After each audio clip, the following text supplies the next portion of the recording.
वो समंदर की एक खूबसूरत जल परी थी और वो ज़मीन का एक गरीब चाय वाला। किस्मत ने जब उन दोनों को मिलाया तो इश्क ने सब कुछ बदल डाला। अली एक गरीब लड़का था जो समंदर के किनारे एक छोटे से थड़े पर चाय बेचा करता था। उसकी माँ बीमार और बाप वफात पा चुका था।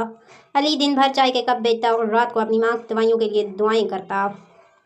एक दिन समुद्र में तूफान आया। अली ने दूर पानी में किसी को हाथ हिलाते देखा। बगैर सोचे समझे वो दौड़कर पानी में कूद गया। जब वो वापस आया तो उसके हाथों में एक लड़की थी, मगर वो लड़की आम न थी। उसके बाल सोने जैसे चमकदार और आंखें नीले मोतियों जैसी। वो जलपरी थी ज़रीन।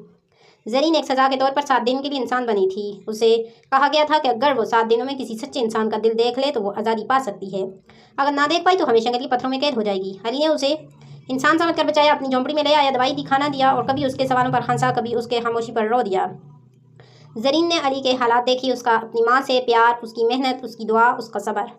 7 दिन गुजर चुके थे। ज़रीन अब वापस अपनी दुनिया जा सकती थी, मगर जाने से पहले वो रोती हुई अली के कदमों में गिरी और बोली, तुमने मुझे बचाया, तुमने मुझे इंसानियत सिखाई। मैं तुम्हारी मोहब्बत की कैद में हूँ, लेकिन मैं एक नहीं हूँ। लेकिन हमें एक नहीं होना। वो वापस समुद्र में चली गई, मगर जाते जाते एक सोने की मछली अली के थड़े पर छोड़ गई। अली ने उस मछली से दुकान नहीं बल्कि चाय का एक स्कूल खोल लिया। गरीब बच्चों को मुफ्त चाय पिलाने लगा और उनको हुनर सिखाने लगा। लोग कहते हैं आज भी जब अली चाय बनाता है, एक नीली आंखों वाली जलपरी हर शाम दूर से आकर समुद्र की लहरों में बैठकर उसे देखती है।